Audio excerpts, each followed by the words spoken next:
Olá, graça e paz de Jesus, o Senhor. Estamos aqui para mais uma live devocional e terminando essa semana a reflexão que nós iniciamos na segunda-feira. Sejam bem-vindos e bem-vindas então para a nossa última reflexão da semana, né? Nessa sexta-feira. Está com a gente aqui a Gabi, Deus abençoe a Gabi, presbítera Tânis também, que está aqui no templo e está presencialmente aqui na nossa live. Os irmãos, as irmãs que estão por aqui, sejam bem-vindos, bem-vindas, bem-vindes.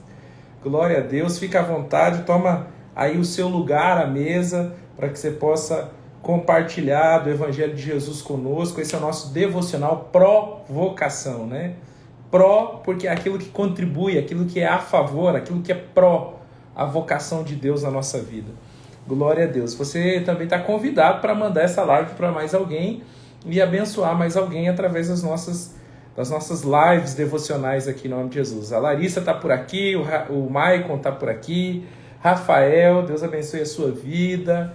Débora, os nossos irmãos e irmãs estão entrando e você está convidado para enviar essa live para alguém, abençoar a vida de alguém através dessa live em nome de Jesus. Enquanto isso, eu também quero te dizer que domingo na nossa comunidade aqui tem culto, tanto online quanto presencial. Se você está aqui em Brasília, no entorno, né, quer congregar com a gente, os nossos cultos aqui na Arena acontecem sempre aos domingos às 18 horas e às terças-feiras às 20 horas. Se você não é daqui de Brasília, do entorno, você pode acompanhar através do YouTube, cultuar, né? Não acompanhar, cultuar conosco através do YouTube, tanto na terça quanto no domingo, nos respectivos horários, domingo às 18, terça às 20, né? Você pode cultuar com a gente, mas também, se você quer ser acompanhado, pastoreado, quer congregar na Arena e não mora aqui no DF, você pode se inscrever no formulário do Google Docs, que tem no link da bio aqui do Instagram. Você pode se inscrever por lá e passar a fazer parte da Arena Digital. A Arena Digital é um projeto nosso de pastoreio à distância. Nós temos irmãos e irmãs aqui da casa, gente boa, gente de Deus, que cuida dos nossos irmãos, né, da nossa comunidade online, e você está convidado a participar. Tem um encontro específico toda quinta-feira que acontece pelo Zoom, de compartilhamento, de ativação mesmo espiritual, para que você possa ser levantado no Espírito e pertencer à Igreja de Jesus, mesmo não morando aqui no DF, caso você queira fazer parte da nossa comunidade Arena Apostólica Church. Amém? Hoje eu quero compartilhar, para finalizarmos a nossa reflexão sobre a graça educadora de Deus, eu queria convidar você para abrir sua Bíblia em Isaías capítulo 26. Se você tiver Bíblia, Isaías capítulo 26, nós vamos ler os versos 17 em diante. Isaías, livro do profeta Isaías, capítulo 26, o verso 17 em diante. Enquanto você vai se organizando aí, Isaías 16, ou 26, melhor dizendo, verso 17 em diante. A nossa live devocional essa semana está compartilhando sobre a graça de Deus que nos educa, a graça de Deus que nos ensina a viver. Então a graça de Deus, é isso que a gente compartilhou ao longo dessa semana, a graça de Deus ela não vem só para nos revelar salvação. Nós já fomos salvos em Jesus. Nós não temos mais problemas com relação à nossa salvação. Nós sabemos da onde viemos e para onde estamos indo. Há uma coerência de origem e há uma convicção de destino. Nós conhecemos o nosso destino em Deus. Nós sabemos para o que fomos destinados. Estamos convictos disso. Então, no que diz respeito à salvação, nós não temos mais que ficar temendo, pensando ou discutindo. A salvação é uma convicção. Nós cremos que Jesus Cristo na cruz do Calvário fez a obra perfeita e Ele nos salvou mesmo estando nós seres humanos, na miséria do pecado, na miséria do afastamento. Ele nos salvou, isso é definitivo, está consumado. Não há que se discutir acerca de salvação quando você reconhece a Jesus como seu único e suficiente Salvador e o recebe verdadeiramente através do seu Espírito Santo, tornando-se templo do Espírito Santo de Deus. Então salvação é uma convicção.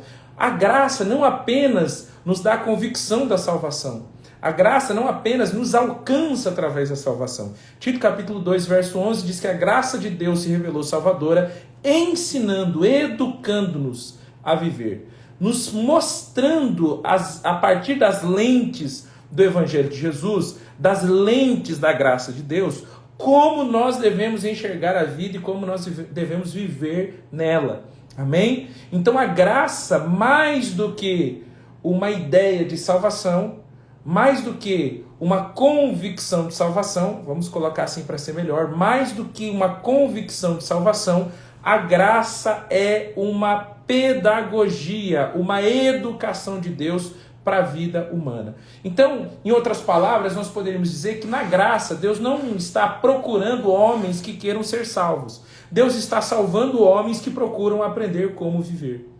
Deus está salvando homens que procuram aprender como viver, que querem aprender como viver. Então não é sobre querer ser salvo, é sobre ser salvo, mesmo que não queira, porque a graça é de graça, não depende do que a gente quer ou deixa de querer, não depende do que a gente faz ou deixa de fazer, depende daquilo que Cristo fez, e Cristo na cruz quis salvar todos aqueles que crescem. Jesus disse que todo aquele que vier a mim, de maneira alguma eu lançarei fora. Então, Deus quis salvar todo mundo. Né? Na cruz de Cristo, na crucificação de Cristo, está lá um ladrão sendo crucificado à sua direita e outro à sua esquerda. Um deles vai dizer, se você é o Cristo, desce aí da cruz. Desce aí da cruz e prova que você é o Messias, prova que você é o Cristo, aí todo mundo vai se arrepender de uma vez. Né? Se você é mesmo, faz aí alguma coisa para provar. O outro vai dizer para Jesus o seguinte, eu sei que tu és o Filho de Deus. Os dois que estão ali sendo crucificados ao lado de Jesus, um negando e o outro aceitando, ambos estão diante do mesmo sacrifício. Deus havia decidido Deus havia decidido entregar Jesus pelo mesmo motivo, sobre todo mundo, sobre o que aceitou e sobre o que negou. Era pelo pecado de ambos. Mas a diferença é que um desfruta porque aceita e outro não desfruta porque nega. Contudo, nenhum deles tem a possibilidade de mudar a intenção de Deus, que era salvar os dois. A decisão de aceitar o presente é individual. Mas a decisão de salvar todo mundo é uma decisão plena de Deus, que não tem a ver com a individualidade de cada um de nós, mas tem a ver com o propósito coletivo que a Trindade estabeleceu desde a eternidade. Então salvação não é um ato de vontade humana, não é um querer humano. Salvação é uma misericórdia disponível de Deus para todo mundo que crê. Então Deus não está procurando quem quer ser salvo. Porque ninguém precisa procurar salvação em Deus. Deus por si só é um salvador. Então Deus está procurando quem quer ser ensinado para que a partir da sua salvação, que gratuitamente recebe de Deus por meio da graça, aprenda a viver agora como um salvo. Como alguém que materializa essa salvação, salvando todo mundo. Salvando tudo. Então a gente precisa evoluir, crescer em graça e em conhecimento e sair dessa ideia de que salvação é só livramento de culpa, é só livramento de pecado. Salvação não é só isso. Salvação, a graça salvadora de Deus, ela é para nos educar a viver, para a vida. Amém? E aí nós compartilhamos aqui, ao longo dessa semana, como é que essa graça nos educa. Falamos que essa graça ministra a nossa alma.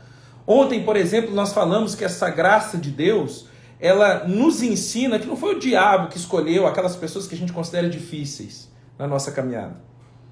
O próprio Jesus escolheu Judas. Ele, sendo uma encarnação de Deus, tinha ciência da escolha. Tinha ciência de quem Judas era. E mesmo assim, mesmo sabendo que Judas era alguém difícil, a graça de Deus nos ensina a lidar com gente difícil. A graça de Deus nos ensina a ser pessoas fáceis para lidar com coisas difíceis. Então essa é uma das coisas que nós compartilhamos durante essa semana, especificamente ontem. Falamos também que nós temos que ministrar nossa alma. Que a gente não pode ficar falando assim com o vento, não pode ficar falando como quem murmura, mas a gente precisa falar conosco mesmo como quem ministra. E aí nós lemos aquele salmo, né? o Salmo 42, onde o salmista diz assim para si mesmo: por que se perturbas, ó minha alma? Por que tu perturbas a minha alma? Por que te inquietas? Por que você está assim tão perturbada, aflita? Espere em Deus. Então o que o salmista nos ensina? Que ele ministra a sua alma as coisas de Deus. E a educação da graça é isso, é para que a gente ministre a nossa alma as coisas de Deus. E não para que a gente tenha agora acesso a Deus, e em tendo acesso a Deus, a gente fique falando para Deus as coisas da nossa alma, como que se ele não soubesse. Então essa é a reflexão da graça educadora que nós temos feito nesses dias. E hoje, para terminar, essa sexta-feira, nós vamos falar a respeito da materialização dessa graça que está exemplificada no livro do profeta Isaías, no capítulo 26, a partir do verso 17. Olha o que é que o texto diz.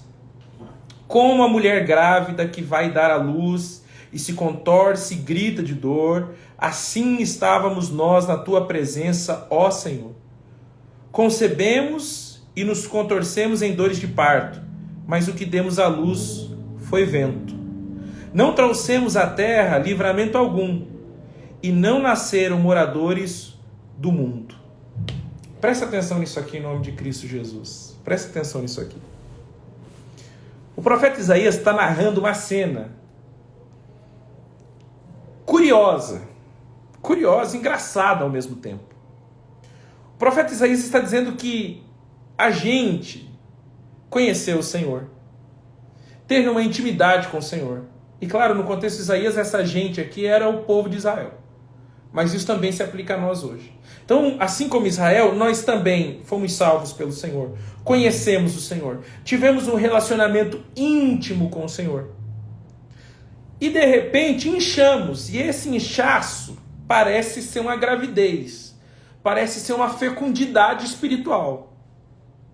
Mas o profeta vai dizer o seguinte: apesar de ter todas as características de uma gravidez, inclusive tem até dor de parto, então se contorce com gritos e dor, nós estávamos assim, contudo nós concebemos vento.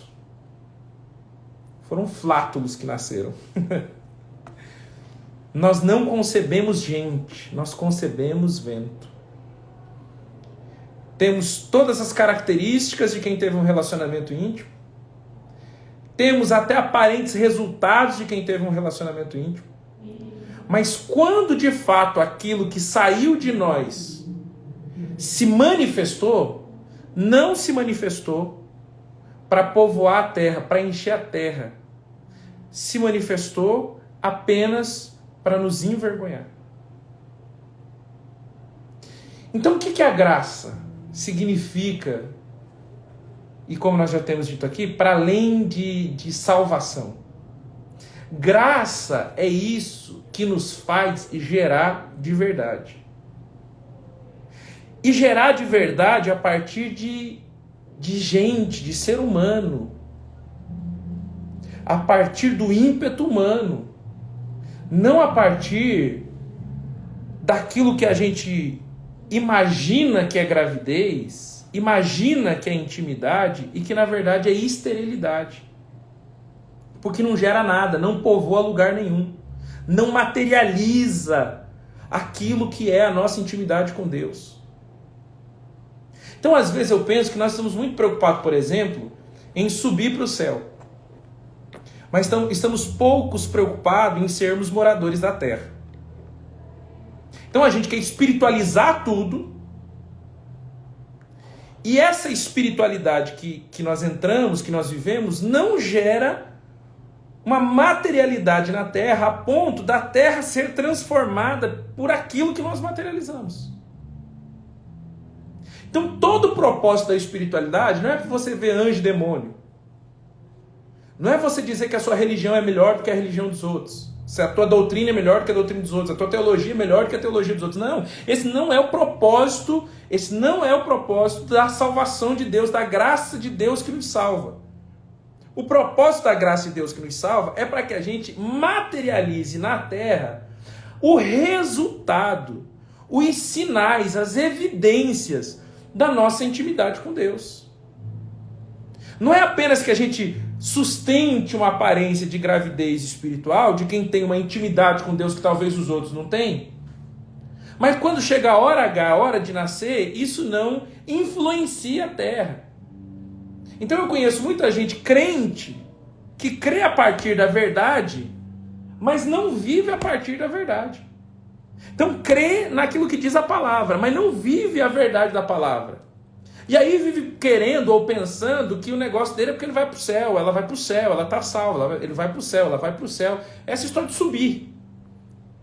E aí fica parecendo que a gente está sendo preparado para ser inquilino do céu e não habitante da terra.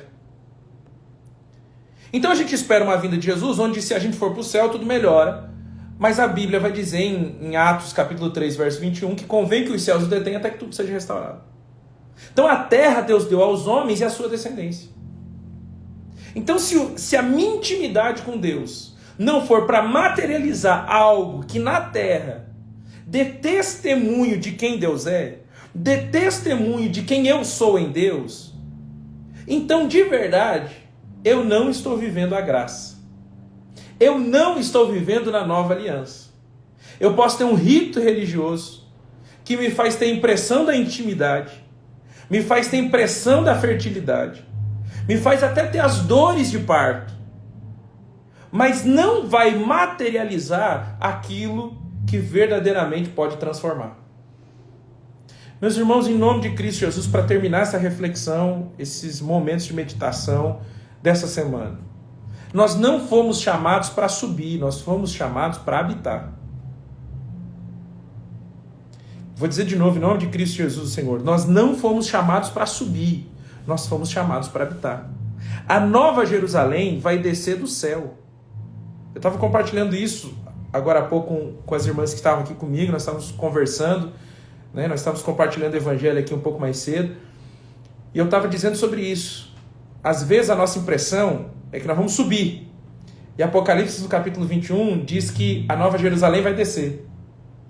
E nessa ideia de graça apenas restrita a uma salvação da morte e do inferno, a gente está na ansiedade de ser inquilino do céu, esquecendo que Deus nos chamou para povoar a terra. E aí a gente está querendo subir quando Deus, para se relacionar conosco, está mandando uma cidade descer, a nova Jerusalém que desce dos céus. Então, se nós não colocarmos os pés no chão, se nós não vivermos a realidade da terra, a partir da espiritualidade de Deus, da espiritualidade do alto, nós não entendemos nada sobre graça. Entenda isso em nome de Jesus. Quando Deus quis revelar as suas virtudes para a humanidade, ele não divinizou o homem, ele humanizou o divino. Então Cristo se fez carne e habitou entre nós exatamente porque o propósito de Deus não é transformar homens em deuses, mas é mostrar ao homem que na sua humanidade ele pode se relacionar com a divindade. Como?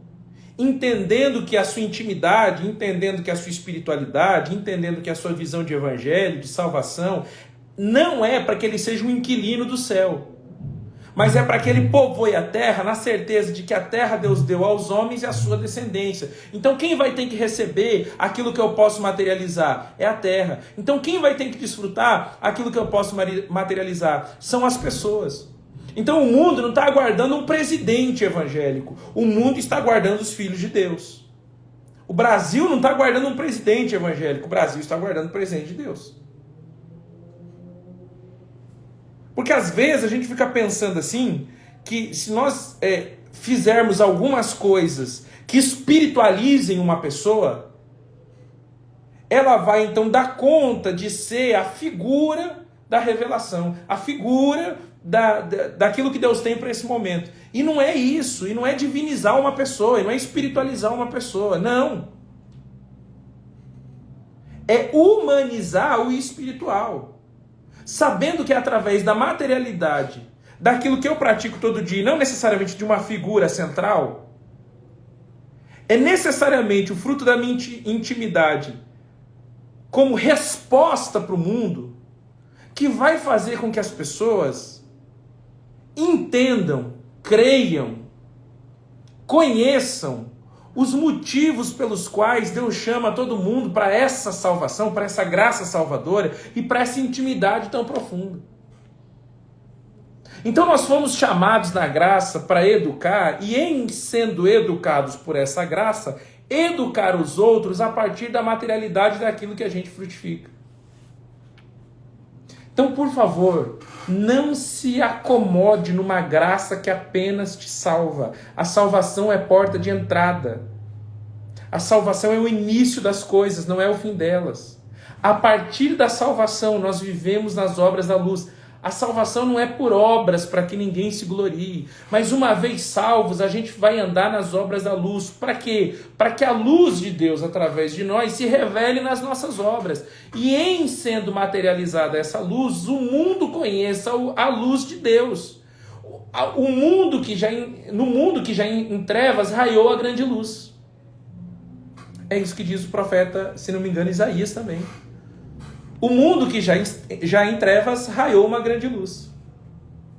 Então que a gente possa ter essa consciência de que a nossa intimidade com Deus, o nosso tempo de oração, o nosso tempo de busca, o nosso tempo de jejum, o nosso tempo de clamor, não é para que a gente engravide de vento, esteja cheio do que parece ser um fruto, mas na verdade é só fruto de comida estragada, de comida que fez mal ao organismo.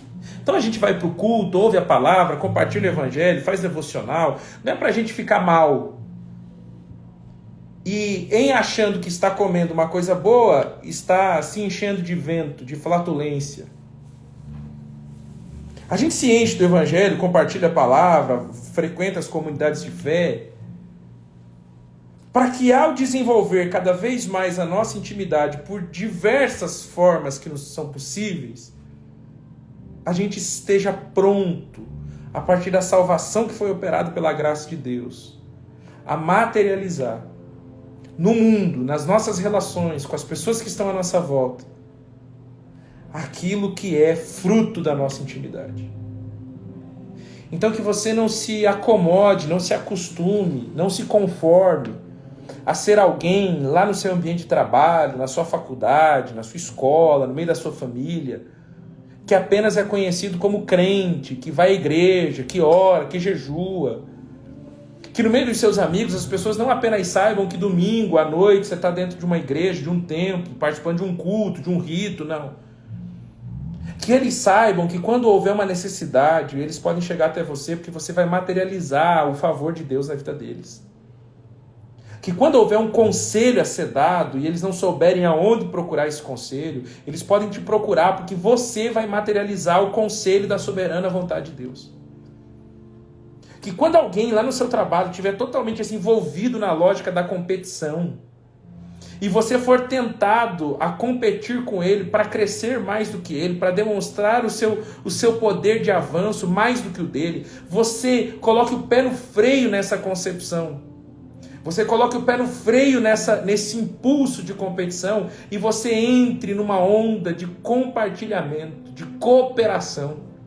E em fazendo isso, você demonstre, você materialize nessa atitude aquilo do qual você foi fecundado, a semente da qual você foi fecundado.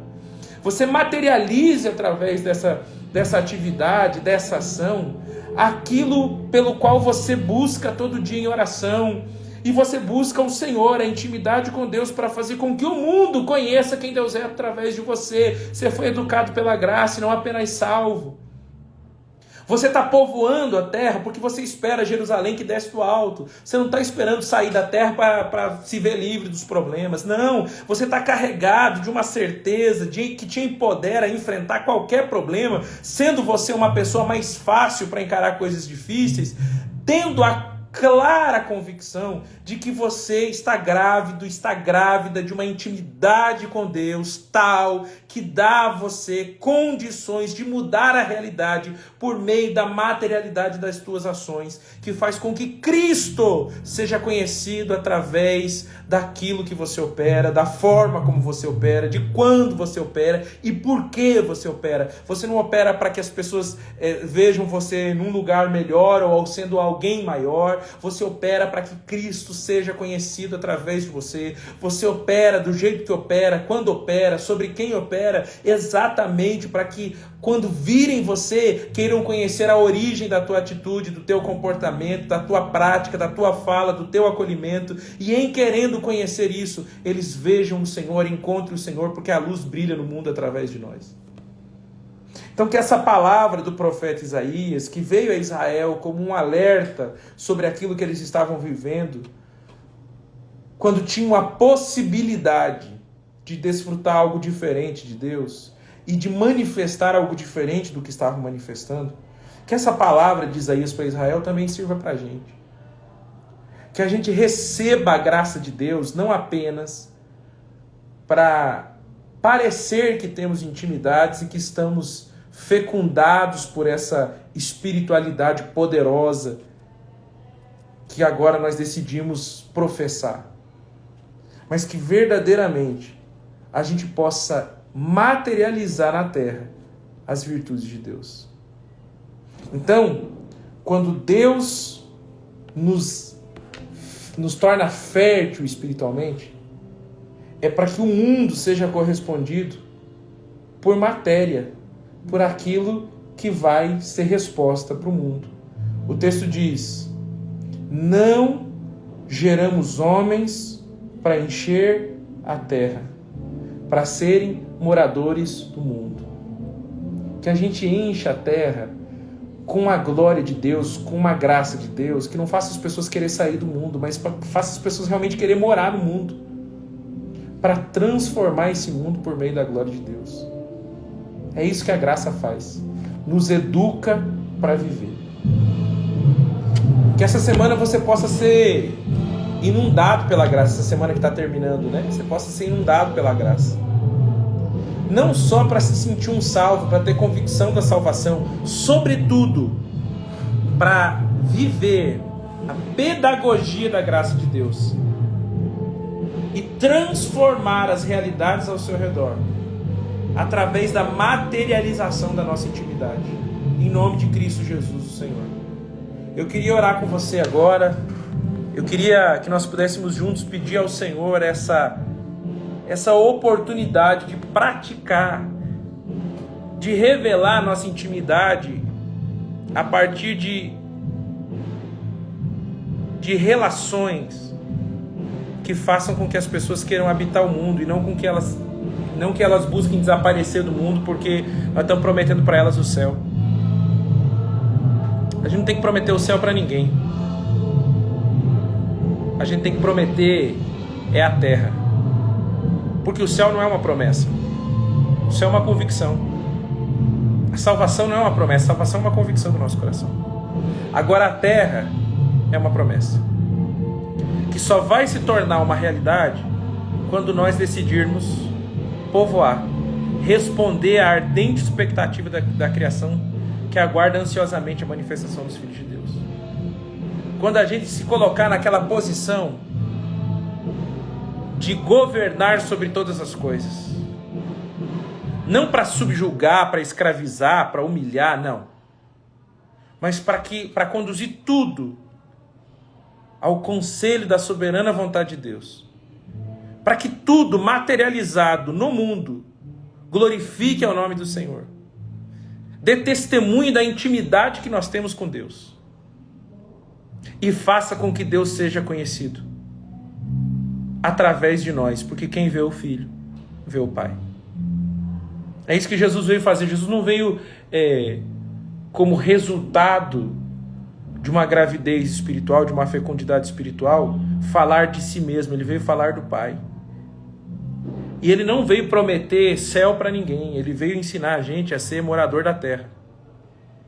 Na ansiedade de ir para o céu, a gente está esquecendo de morar na terra.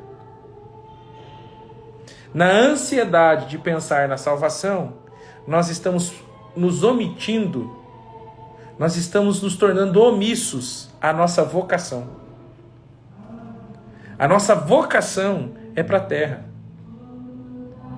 Porque a nossa salvação é uma convicção, não é uma promessa. Agora a terra é uma promessa.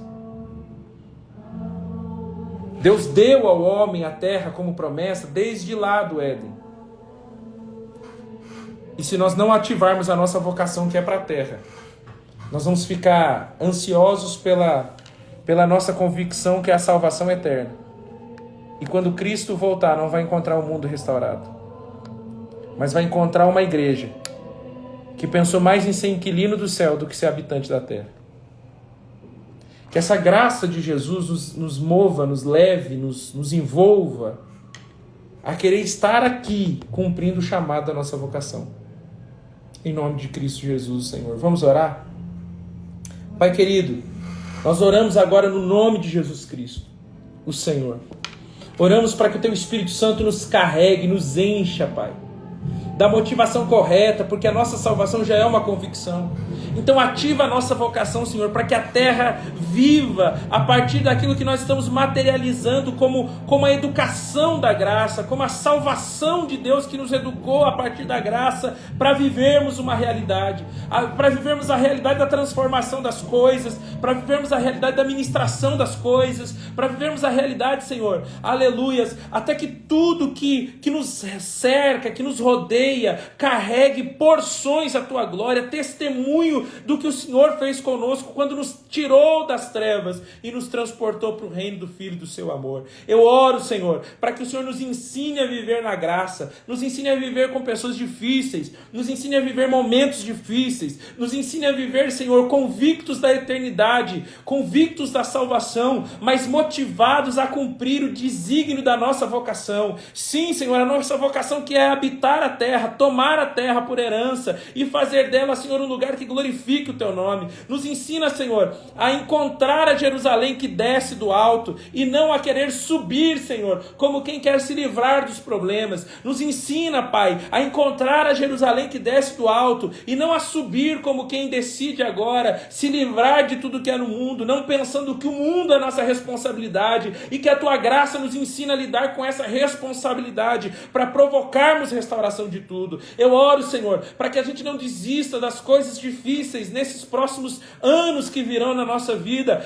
Senhor, pensando que a Tua graça é um livramento das dificuldades, mas, Senhor, que verdadeiramente nós possamos abrir o nosso entendimento, compreendendo que a Tua graça é uma capacitação do alto, nos educando para enfrentar qualquer realidade e em todas elas glorificar o Teu nome, no nome eterno de Cristo Jesus, o Senhor, em nome de Jesus. Amém. Graças a Deus. Que Deus abençoe a sua vida. Essa live vai ficar salva. Você pode compartilhar com mais alguém. Amém? E se você quiser acompanhar as demais lives que já foram feitas, você pode entrar no canal da Arena Apostólica Church no YouTube e a partir disso encontrar lá todas as ministrações em playlists organizadas a partir dos temas semanais que nós estamos estabelecendo. Amanhã a gente não tem live, amanhã é sábado, vamos descansar. Amém? Mas na segunda-feira nós retornamos novamente com as nossas lives aqui e você está convidado para participar com a gente em nome de Jesus. Deus abençoe a sua vida, fica na paz e até a próxima.